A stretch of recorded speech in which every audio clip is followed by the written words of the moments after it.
hitter today is Cy Lynch. We do Saving the best for last. still always saving the best for last. That's true. And then we will open it up. That's one of the reasons we do the sound checks. For those of you that are new to the webinar technology, we love to have you participate, and we'll open it up. You can ask questions about any of the stocks presented, the general concept of this meeting itself, or investing in general. And with that, I think I'll just launch into the big picture commentary.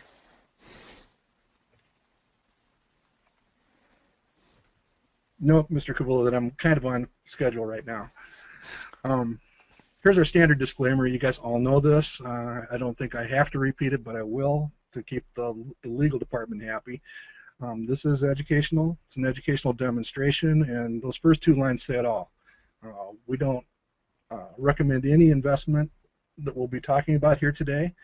We're using them for illustrative purposes. That said, we really are talking about real-time analysis, things that we're studying, things that we find interesting, and we are making every effort to pick stocks which will outperform the general stock market. So again, just keep in mind that it's an educational demonstration. No investment recommendation is intended, and that last line is also true.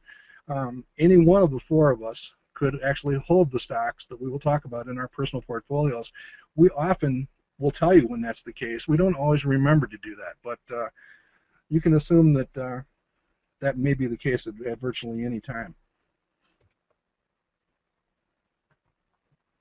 Here's the introduction to the concept. We're talking about doing this monthly, perhaps on the last Saturday of every month. Excuse me for just a second.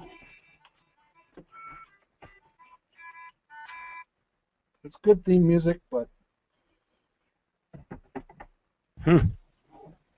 probably appropriate. We're talking about doing this on possibly the last Saturday of every month, but we'll see how it goes. The rules are pretty simple. All four of us have been asked to just come up with our single favorite investment idea at the present time, and we'll try to stick to, for the most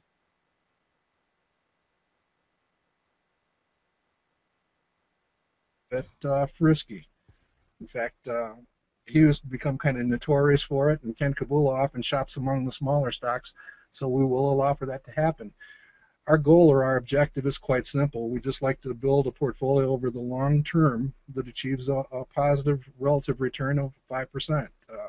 That is an extremely ambitious goal. It's a goal that many of you are familiar with in the better investing community. If we're sitting here 3 years from now and we're only at +3, we're not going to be unhappy about that. We're going to hope to do 5 or better, but just keep that all in context. So here's the big picture stuff. What I've got displayed on your screens is a look at what we refer to as my par. It's a close first cousin to the value line, and that's what you see here, the VLMAP. Value line every week puts out their median appreciation forecast or projection. That's what VLMAP stands for. We use a version of that where we actually take a little off the top. That's based on taking a look at actual returns versus forecast returns at value line going all the way back to 1960. And we've found that they average 3, 4, maybe 5% high. So we take a little bit off the top. That's what you see here, going all the way back to August 2005 through the current situation. The value line projection has ranged, you can see over that time frame, between as low as 2%, and it actually went above 20% during that nasty bear market. My par is our own version of the same thing, where we're talking about a slightly different universe of stocks, not just the 1,700 in the value line edition. We're talking about roughly 2,500 stocks in the manifest universe. It is the median projected return, median par, median projected return for those 2,500 stocks. And so the difference between the value line version of this and ours are two. One, the sample size is different. Two, we include the impact of dividends, whereas value line is just median price appreciation. So that's the difference. How do we use this? Over the decades, and again, we can take this all the way back to 1960. The numbers range between 0 and about 20%. My par has only existed for about 6 years. We can actually look at the value line version of that going all the way back to 1960, and this is the range. Anytime that it gets extremely high, as we saw about 18 months ago, that's a back up the truck moment. Anytime that it's down relatively low, like we saw towards the middle to end of the 2007 timeframe, it's just a time to be more careful. What's that tell us about today? Well, we're basically right in the middle of the range. The median projected return today is just a little bit under 10%. That means in our traditional shopping, we would be out looking for stocks that have, where our analysis suggests, a 15 to 20% return. And my personal preference would be to search for companies still with a fairly strong financial strength, fairly strong balance sheets, and everything that we look at in the realm of financial strength that that's equivalent to a value line rating of B++. Just another couple of quick observations about where we're at today. This is a look at the Jensen Mutual Fund.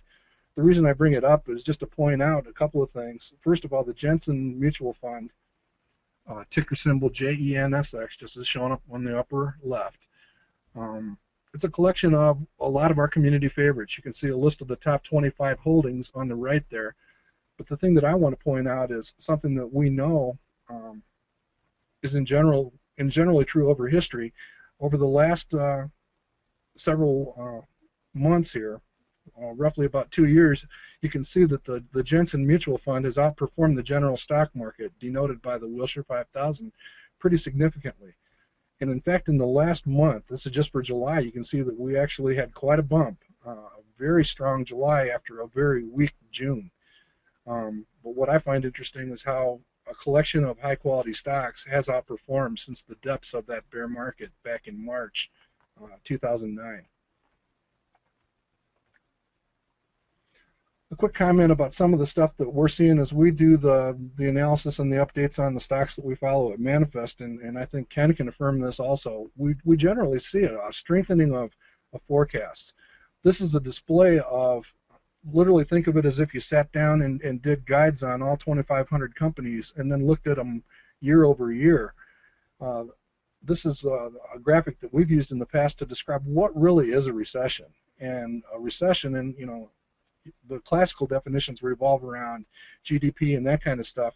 We think that where it really comes home to roost in our world of investing is when when the expected or the earnings forecasts take a substantial dip for a given year, and you can see that back around the turn of the century, it actually bottomed out pretty hard here. How bad was the recession that we just went through? And we're still recovering from, still climbing out of. One of the worst in history. As we did our stock selection guides and our stock studies back in this time frame, they just kept getting more bleak and bleak and bleak. We do see kind of a return to strength, and Ken, I think this is true for you too. Don't you witness kind of a strengthening of the forecasts for 2010 and 2011 as you go through your updates? Absolutely, with notable exception of certain industries, but for the most part, when I do an update, the analyst estimates are increased. I do go through certain industries where we're having a trouble. I'm in the middle right now of updating the electronics industry, and I'm noticing that it's pretty flat to actually down a little bit, but that's an exception to the rule. Mm-hmm. And what I'm noticing is if your expectations stay stable, and we're going to talk about that in a few minutes with my stock, often that's not enough to keep the herd happy. One other thing you want to take away is 2003 was a very good year for investing. Well, my theory is that the herd is really looking ahead back then, and they saw strong earnings for 2004 and 2005. That's what made 2003 so strong. I do believe that 2010, it could go either way, but one of the things that could propel it forward, like we saw in 2003, is just simply what you see on the screen here. If the estimates for 2010 and 2011 continue to hang in there and be as strong as they have over the years. I will give this to you with one grain of salt. Watching those numbers over the years, this is actually a graph of analyst forecasts as the years go by. And literally as the calendar year expires, you can see that many of these forecasts have a tendency to drift down to where the actual number is. 2008 was an example of an extreme situation where expectations were quite high, and they really got trimmed. They got massacred.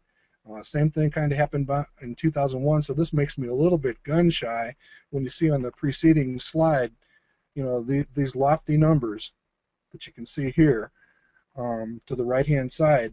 Just remember that, take that with a little bit of a grain of salt. If the analysts begin trimming those numbers substantially as the end of the year approaches, it can have a fairly significant impact on our projected returns and that sort of thing. So with that, I think we'll go ahead and launch into our next section. I'm only like 5 minutes late. That's not too bad. And since I had a 2-minute credit, I'm only 3 minutes late.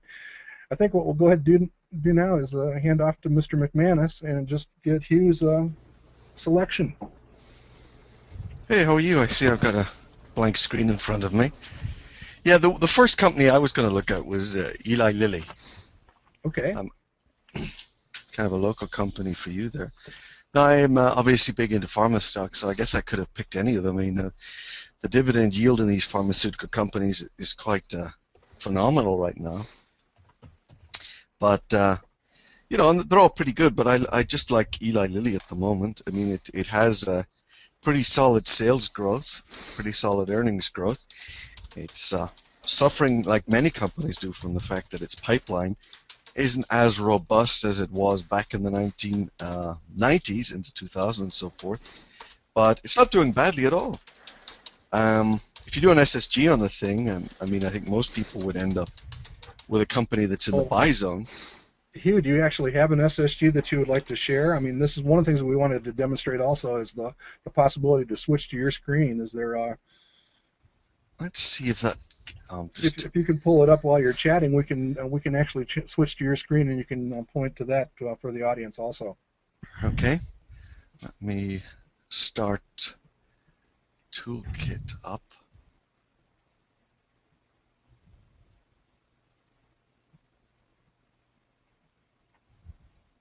And by the way, this one ends up pretty close to the top, if not the top of the screening that I've done. So I stole one of yours, I hope. That you actually would be stealing one here. So I assume that this one was vulnerable to you. So let me see. I just pulled up the SSG, so I guess we're going to try to figure out now how to get. Okay, I'm actually going to switch to you. You'll have to accept the screen. You get a notice about that.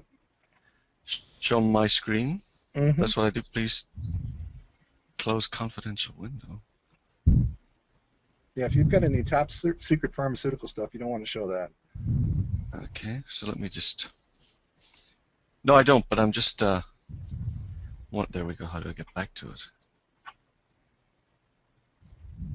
And is that... I can see it. I can see it now. Go ahead. Oh, okay, so I'm sure everyone can see it. Yeah, so that's... I look at Eli Lilly. It doesn't look half bad at all. How do you get rid of this thing? Not quite up straight and parallel, but not too bad for a pharmaceutical company at all. Not J&J, but J&J-esque. And I can enlarge this screen so we can see things down a bit more clearly at the bottom as to where I have growth. Its historic is 8.6%. Hugh, I'm going to interrupt you for just a moment. Some folks are questioning about the full screen. Folks, if you go up to View, you have the choice to make it full screen or see it through a window.